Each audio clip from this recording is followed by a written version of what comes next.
1952 সাল থেকে সৌদি আরবে সম্পূর্ণভাবে নিষিদ্ধ রয়েছে মদ পান ও এর বিক্রি। তবে সম্প্রতি এই ইস্যুতে বিধিনিষেধ কিছুটা শিথিল করেছে সৌদি সরকার। মূলত সৌদি আরবকে বিশ্বের বুকে আধুনিক রাষ্ট্র হিসেবে পরিচিতি দিতে চান সৌদি যুবরাজ মোহাম্মদ বিন সালমান। তারই প্রচেষ্টার অংশ হিসেবে পশ্চিমা ধাঁচে রিয়াদের পথ চলা। কয়েকদিন আগে সৌদি আরবের রিয়াদে চালু হয়েছে A12 নামে একটি নতুন ক্যাফে, যেখানে বার খোলার অনুমতি দিয়েছে সৌদি কর্তৃপক্ষ। সৌদি আরবের ইতিহাসে এই প্রথমবারের মতো এমন কোনো প্রতিষ্ঠান যেখানে বিয়ার ও বিভিন্ন ধরনের পানীয় পরিবেশন করা হচ্ছে। তবে এ ধরনের পানীয় হবে সম্পূর্ণ অ্যালকোহল মুক্ত, অর্থাৎ অন্য দেশের মতো এখানে মদ বা অ্যালকোহল বিক্রি করার সুযোগ নেই।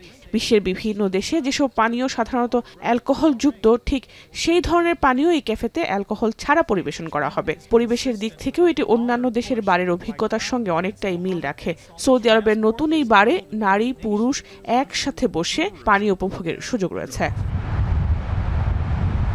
আগামী বছর থেকে অমুসলিম বিদেশি কূটনীতিকদের জন্য সীমিত পরিসরে মদের দোকান খোলার পরিকল্পনা রয়েছে সৌদি সরকারের। এর আগে 2024 সালে অমুসলিম কূটনীতিকদের জন্য রিয়াদে একটি দোকানকে মদ বিক্রির অনুমোদন দেওয়া হয়েছিল।